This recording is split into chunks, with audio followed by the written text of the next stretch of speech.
बिस्मिल्लाहिर्रहमानिर्रहीम। अस्सलाम वालेकुम दोस्तों, मैं हूं ज़ीशान और आप देख रहे हैं Pakistan pigeon club YouTube channel. दोस्तों, उम्मीद करता हूं आप सब खैरियत से होंगे। दोस्तों, आज की इस वीडियो में मैं आपको बताऊंगा जो कबूतर परवाज़ करके वापस आते हैं और अपनी चोंच खुली रखते हैं, उनके लिए कौन सा नुस्खा।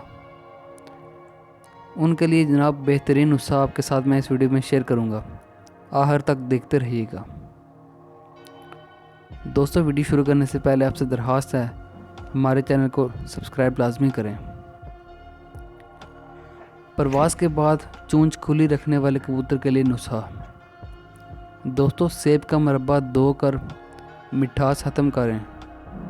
चांदी के वर्क 1 तोला लेकर सेब के मरब्बे से दाने और बीज वगैरह निकाल कर उसमें अच्छी तरह मिला लें और चने के बराबर गोलियां तैयार कर लें। 3 दिन के इस्तेमाल के बाद चोंच हरगिज़ न खोलेगा।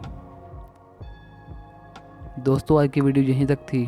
उम्मीद है आपको पसंद आई होगी। दोस्तों, वीडियो पसंद आने की सूरत में वीडियो को लाइक करें, चैनल को सब्सक्राइब करें और साथ घंटी के निशान को भी दबाएं।